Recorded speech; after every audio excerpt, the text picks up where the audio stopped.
neste momento, nesta mesa. E Não. já vou fazer, no caso, a apresentação dos componentes da mesa.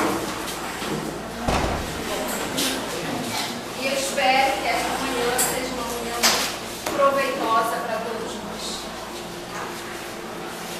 Primeiramente, eu vou chamar para a mesa o professor Francisco Gonçalves.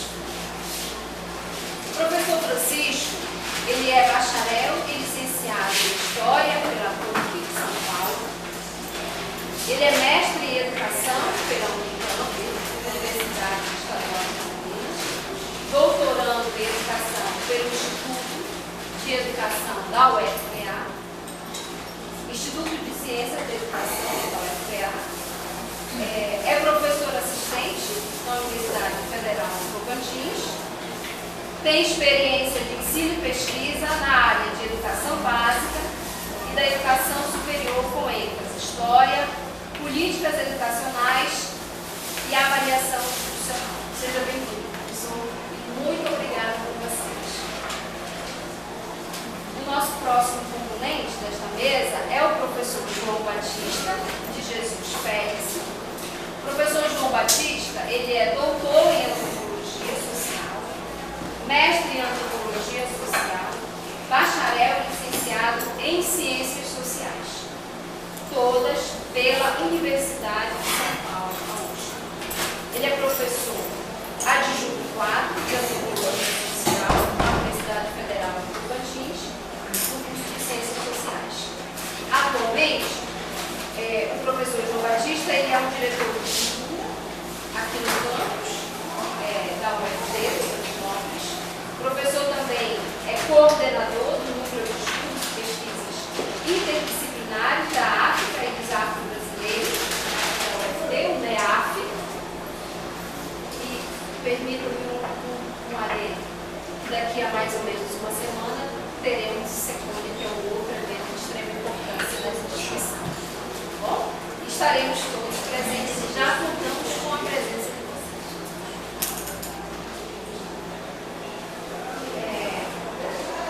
Ele é diretor de cultura da SESCU, né? Ele é afiliado à Associação Brasileira de Antropologia desde 2008, assim como a Associação Brasileira de Pesquisadores Negros, a BPN. Ele é coordenador do Sindicato da UFP, aqui do Rio de Norte, desde 2008, coordenou as amostras de vídeo Índio Brasil em 2010, a mostra Dia Internacional de Animação, de 2010 a 2014, e o professor João Batista é membro do grupo de pesquisa cultura, educação e política aqui da UFP, desde 2010, e é membro do Conselho Editorial da UFP. Professor João Batista, seja bem-vindo e agradeço bastante. É de extrema importância a presença dos professores, eu agradeço muito a presença deles, porque o convite direcionado aos professores, que são professores que têm estudo na temática, são professores que têm atuação política também sobre a temática, e são professores ligados a esta instituição. Isso. Então, nós não podemos negar que aqui nós temos professores que estudam a temática. Isso mesmo. É importante o convite a outros professores de fora, mas nós temos que dar visibilidade aos nossos trabalhos. Tá? Bom, eu espero que vocês tenham um bom momento de aprendizado, de debate, de discussão, de diálogo. Eu também sou professora desta instituição, cheguei em abril, sou mestra em educação, doutora em educação, fiz o meu mestrado na Universidade Estadual do Pará e fiz o meu doutorado na Universidade Federal do Pará, no mesmo programa que o professor Francisco também está fazendo o doutorado dele. Aqui sou formada em Letras e Pedagogia, uma pela Universidade Federal e outra pela Estadual, foram graduações cursadas simultaneamente. Mais de 12 disciplinas por semestre. É possível, é possível. Bom, e também estudo a temática relações raciais no campo da educação desde 2007. Então,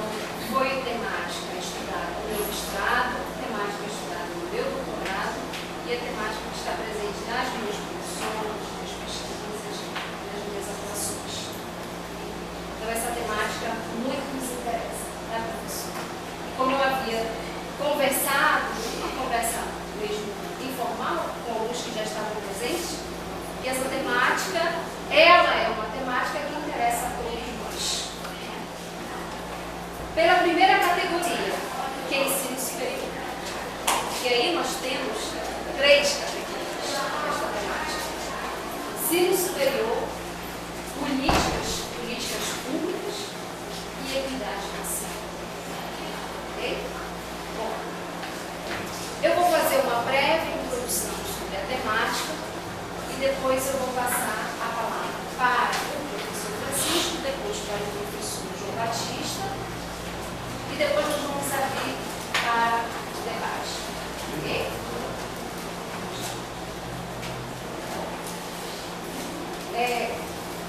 E como vocês veem, nós estamos também acompanhados de excelentes professores. Vocês viram a leitura comigo, não é? Isso é importante. A primeira coisa que eu quero falar para vocês sobre este tema é que a educação, ela é um processo de formação transdisciplinar.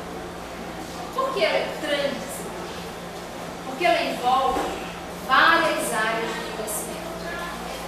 Esse é o primeiro aspecto. Depois, o processo de educação, ele é um conjunto de ações e decisões. Vejam só, um conjunto de ações e decisões que devem ser tomados de forma coletiva e não isolada.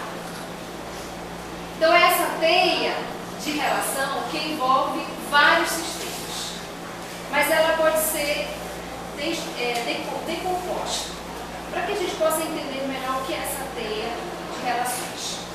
Precisamos entender, primeiramente, que esses sistemas, eles estão envolvidos para os fins proclamados e para o êxito do processo de formação da universidade.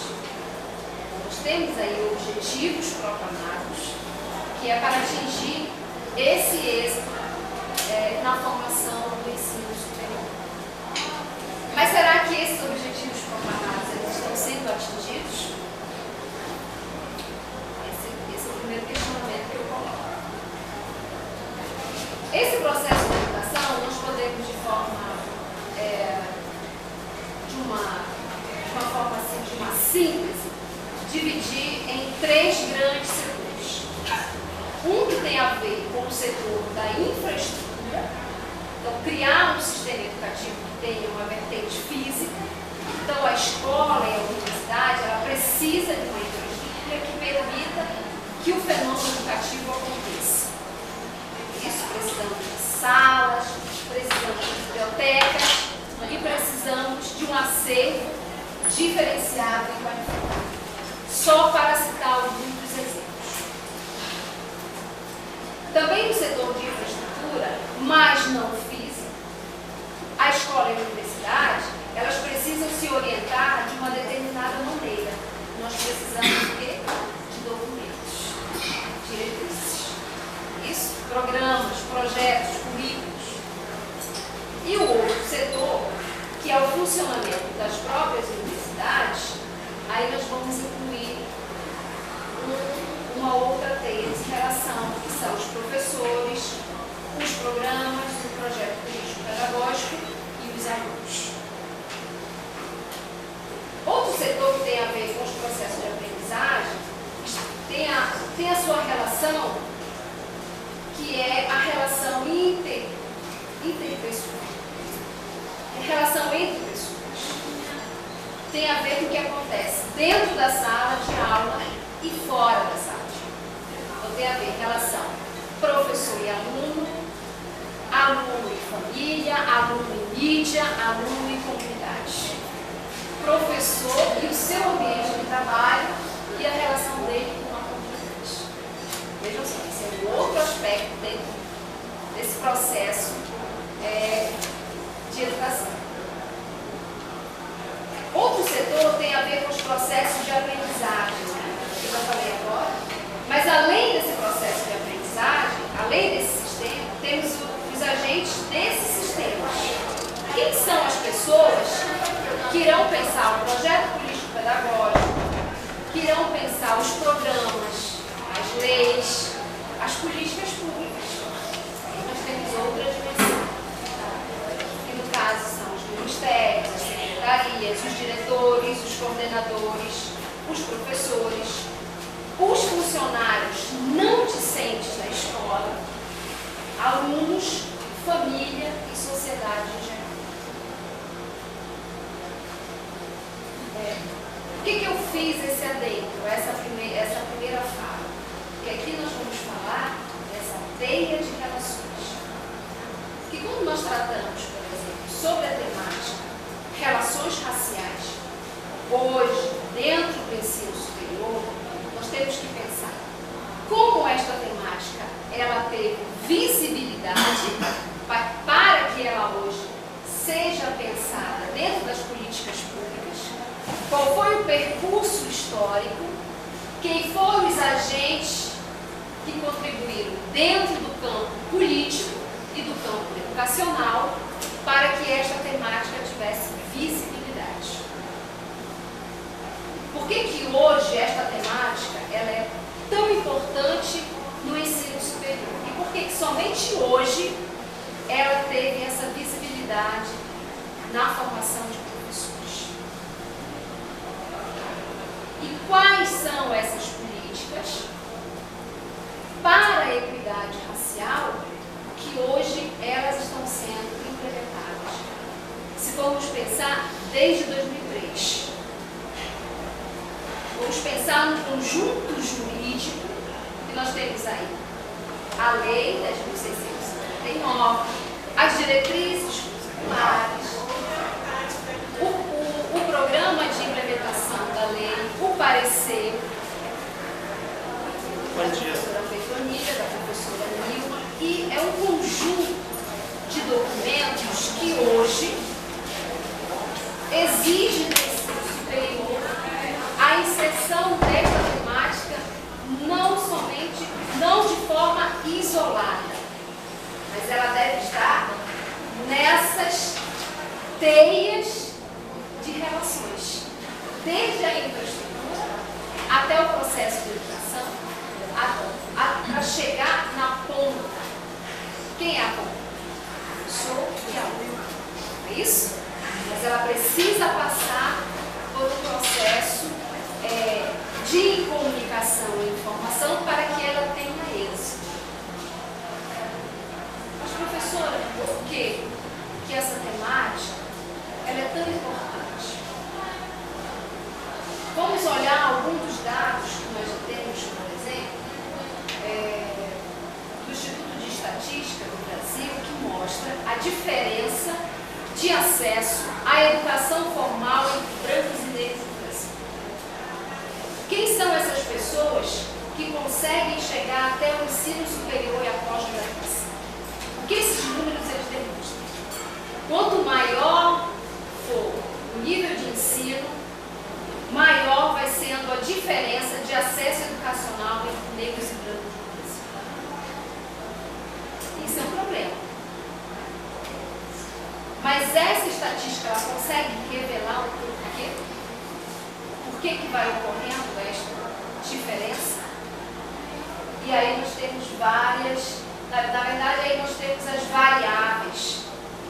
Uma delas, que se chama discriminação e preconceito, nos espaços institucionais e na sociedade como um todo. Aí eu pergunto a vocês, o Brasil, ele é um país que discrimina? O que vocês acham? Eu acho que hoje nós estamos vivendo, eu faço uma análise do nosso, só tomando como exemplo, o nosso último período eleitoral. Na verdade, nós que estudamos aquilo que tem acontecido nas mídias sociais, para nós isso não é nada surpresa, não é isso? Porque isso sempre existiu. Mas a cordialidade tornou isso invisível nas nossas relações. Nós sabíamos que o Brasil ele era um país preconceituoso. Mas nas minhas análises eu penso que o preconceito e a discriminação ela precisa de um meio.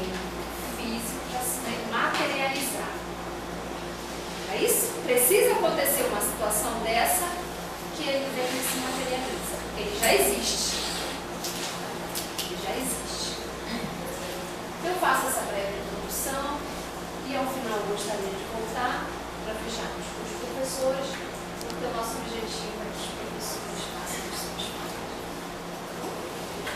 Vou começar com o professor Francisco. Só deixei alguns questionamentos já para deixá-los assim, para que já fique uma reflexão a partir da fala dos professores. É isso?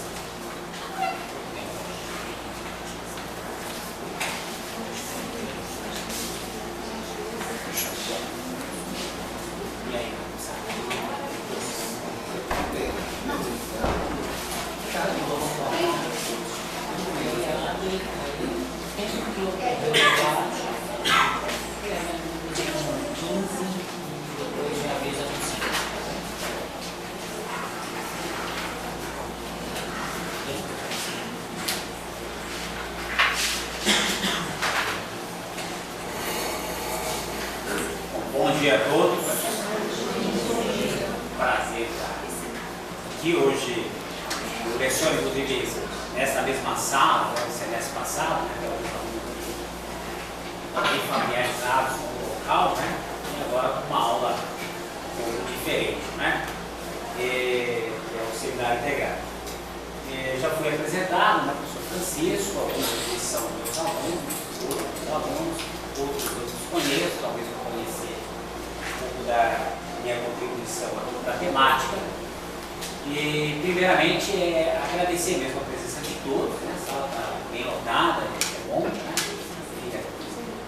Como diz a professora Maria Padinha, a temática chama a atenção, temos outras alternativas para poder compor, e essa discussão talvez possa nos ser proveitosa para entender um pouco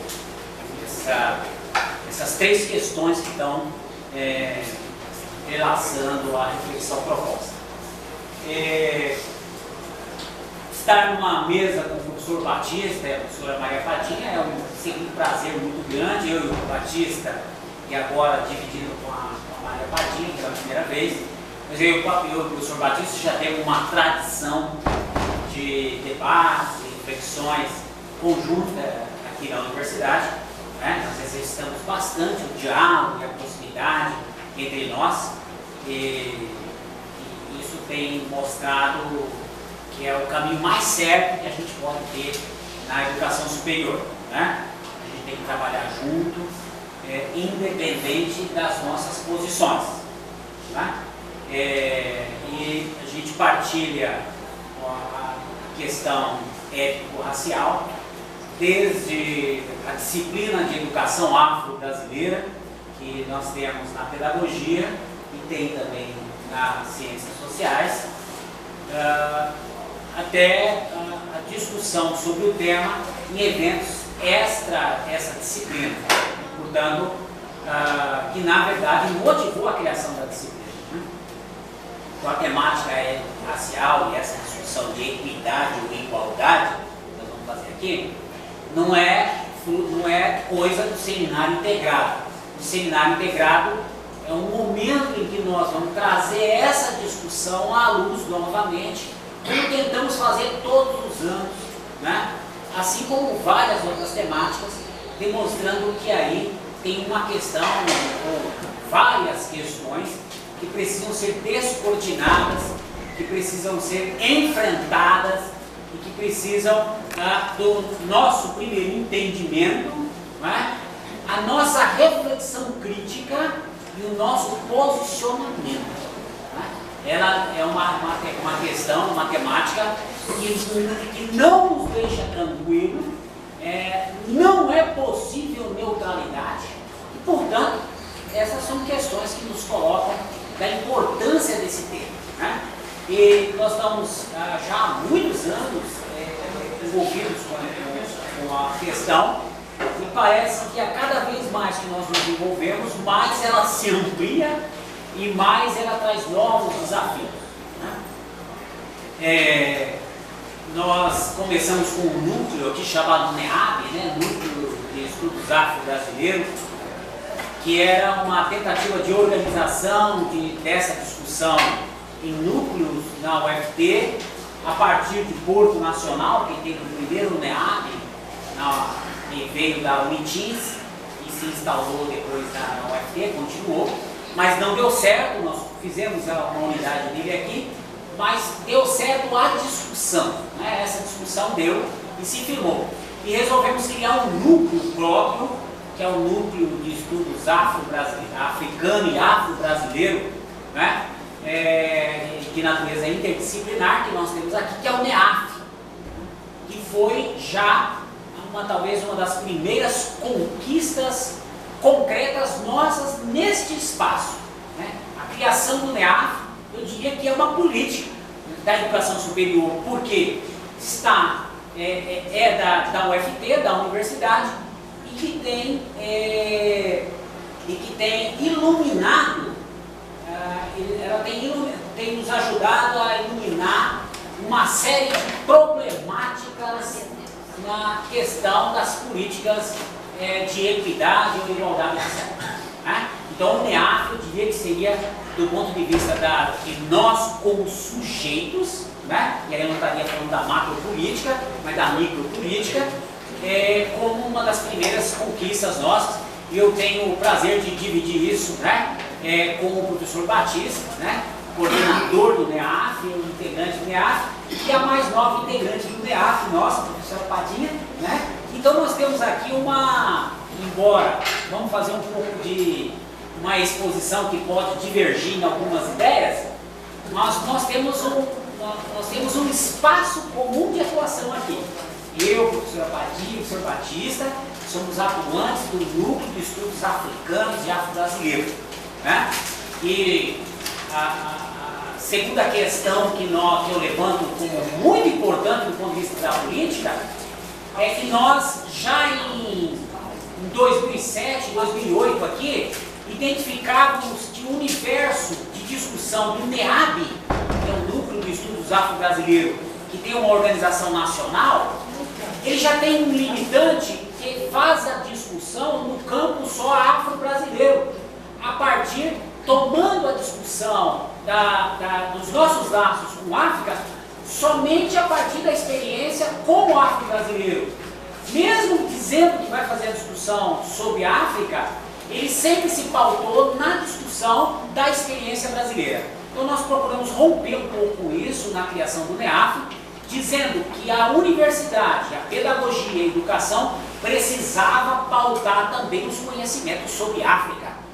E conhecimento sobre a África é estudar a África enquanto continente, fazer uma opção dentro daquele universo da África, quais realidades nós queremos conhecer mais, conhecer o campo das políticas e fazer a relação entre a África e a experiência como afro-brasileiros, né? Então, essa talvez seria, né, depois da criação do próprio NEAF, a segunda decisão política mais importante da nossa história, que é inserir a discussão sobre a África nessa questão das pesquisas, dos estudos nossos aqui, conhecimento um pouco maior sobre isso. E é um pouco isso que a gente vem fazendo do ponto de vista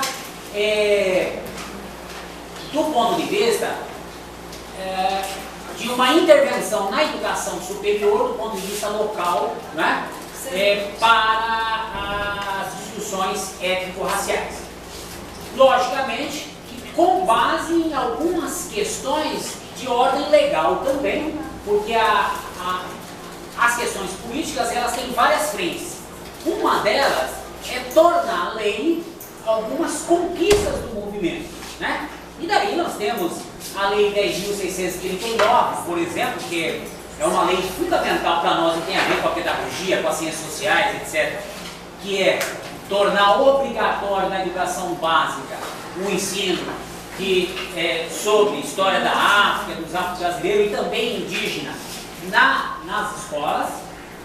Um balanço dessa política tem mostrado que a lei avançou mais que a prática, né? Nós temos diretrizes, temos estudos, temos textos, mas na prática essa implementação nas escolas estão aquém, né? Portanto, é política e também a educação superior inserir essa discussão no seu currículo. Portanto, daí a criação da disciplina, que é uma disciplina nossa, é obrigatória, a discussão sobre educação e cultura africana e afro-brasileira, né? E a maioria dos cursos da UFT não tem essa disciplina ainda, enquanto política obrigatória. Então, esse é um primeiro elemento aí do limite dessas políticas, né, que vem se colocando. Quer dizer, como é que pode pensar em equidade se a implementação, ou aquilo que a professora Vilma falava, a própria implantação da lei ainda não se deu, né? Você deu um marco legal, mas ainda não conseguiu concluí-la do ponto de vista desse acompanhamento. Quem que faz esse acompanhamento? O MEAF. Então, o Batista faz esse debate, os colegas nossos nas ciências sociais, porque tem toda uma polêmica em tornar obrigatório, não tornar obrigatório, mas concretamente efetivar essa discussão lá, né? Nós fazemos na pedagogia, mas tem educação do campo aí, tem educação física chegando, mas temos que ver como é que fica a matemática, como fica a física, como fica a filosofia, como fica a medicina com essa discussão. Porque essa não é uma discussão, a questão do preconceito e da discriminação, que está restrita à discussão do curso de pedagogia, ou à discussão das ciências sociais, né? O preconceito é geral, e é daí as questões que a professora já levantaram. Isso tudo para dizer um pouquinho do histórico, do envolvimento com essa temática. Não é disso que eu vou tratar concretamente, né? Eu escolhi uma das ênfases aí para fazer essa discussão, né? Porque nós estamos fazendo isso há um bom tempo, e o que nós percebemos é que há uma espécie de retrocesso nessas conquistas em nível nacional, né? O retrocesso se dá no processo de implementação. Por quê? Porque há um limite na própria lei. Então, o que eu fiz aqui? Eu tentei iniciar um debate, né, uma discussão, utilizando uma categoria gramsciana sobre o que seria política de equidade pensada como uma grande política ou pensada como uma pequena política.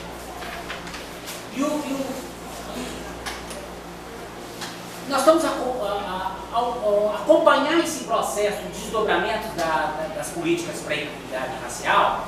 Nós percebemos que há muitos limites. E eu quero apresentar uma hipótese aqui. A hipótese é que esses limites, na verdade, é porque nós estamos envoltos a uma experiência, a um contexto político nacional e internacional marcado pela pequena política e não pela grande política. E que a tarefa do movimento negro, do MEAF, nós, é pautar a discussão da grande política. É articular a discussão contra o preconceito, o racismo, a discussão sobre as políticas de equidade racial na discussão da grande política. E a grande política tem a ver com a discussão, por exemplo, articulando as conquistas, os direitos já conquistados em relação a